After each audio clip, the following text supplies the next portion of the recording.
Students, welcome back. आइए हम समझते हैं what is an accounting cycle. Accounting cycle में कितने स्टेप्स इन्वॉल्व होते हैं। सबसे पहला स्टेप होता है जब कभी भी आपका कोई बिजनेस ट्रांजैक्शन होकर होता है, कोई भी टाइप का सेल, परचेज या फिर कोई भी पेमेंट या रिसीव, तो आपका एक ट्रांजैक्शन होकर हुआ है, वो ट्रांजैक्शन को आपको बिजनेस में रिकॉर्ड करना पड़ता है। वो रिकॉर्ड आप कहाँ करते हो? सेकंड स्टेप जर्नल में आप एक एंट्री पास करते हो जहाँ पे डेबिट क्रेडिट का आपको रूल्स जानना पड़ेगा। 3 रूल्स होते हैं, वो हम नेक्स्ट वीडियो में देखेंगे। Debit the receiver, credit the giver, debit what comes in, credit what goes out, debit the expenses and losses and credit the incomes and gains. फिर वो जर्नल आप जब एंट्री कर दोगे उसके बाद आपको क्या करना पड़ता है? वो फिगर्स उठा के आपको लेजर पोस्टिंग करना पड़ता है। Ledger posting is basically making of accounts.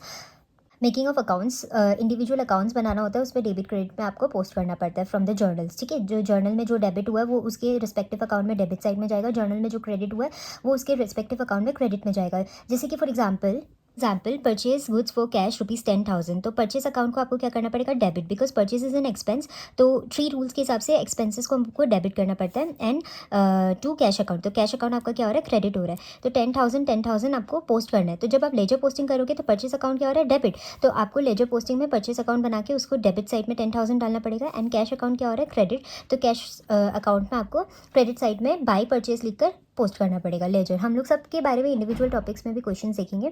फिर ये लेजर पोस्टिंग से जो फाइनल फिगर होता है वो आपको ट्रायल बैलेंस में पोस्ट करना पड़ता है। ट्रायल बैलेंस पोस्टिंग के लिए भी हमको एक पूरा पर्टिकुलर वीडियो अंडरस्टैंड करना पड़ेगा।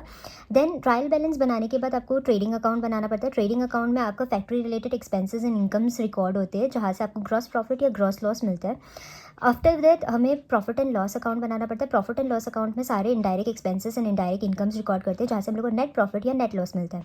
तो ट्रेडिंग एंड पीएल जो होता है वो एक ही फॉर्मेट में हम लोग को कंटिन्यूएशन में बनाना पड़ता है। ट्रेडिंग एंड पीएल बनने के बाद हम लास्ट में क्या बनाते हैं? बैलेंस शीट बनाते हैं, जिसमें हम अपना एसेट्स और लाइबिलिटीज़ को रिकॉर्ड करते हैं। And your balance sheet has to match in all conditions. ठीक है, तो ये जो पूरा प्रोसेस है उसको हम क्या बोलते हैं? Accounting cycle. ठीक है, अकाउंटिंग साइकिल 1 साल का होता है, जिसको हम अकाउंटिंग ईयर या फाइनेंशियल ईयर बोलते हैं। तो अकाउंटिंग ईयर स्टार्ट होता है आपका 1 April of any year and ends on the 31 March of next year.